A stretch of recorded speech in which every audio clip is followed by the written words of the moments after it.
এখানে দুইটি বাক্য রয়েছে। প্রথম বাক্যটি do you know why did he come here, এবং 2 নম্বর বাক্য do you know why he came here. এই দুটি বাক্যের মধ্যে একটি বাক্য ভুল রয়েছে। নিশ্চয়ই প্রথম বাক্যটিতে ভুল রয়েছে, কেননা এখানে হোয়াইয়ের পরে ডিড ব্যবহার করে ইনভার্জন করা হয়েছে।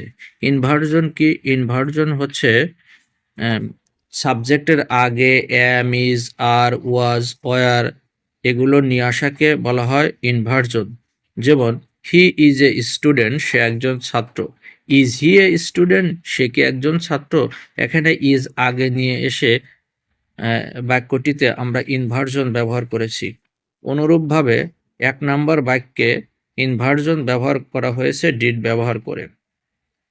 আমাদের মনে রাখতে হবে, সেন্টেন্সের মাঝে যখন ডব্লিউএস কোশ্চেন থাকবে, অর্থাৎ হু, হুইচ, হোয়াট, হাউ এগুলো যখন থাকবে, তখন ওই বাক্যে ইনভার্জন ব্যবহার করা যাবে না।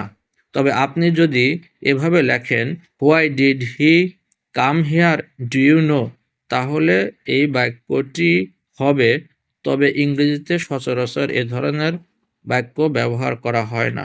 আশা করি বিষয়টি বুঝতে পেরেছেন। ধন্যবাদ।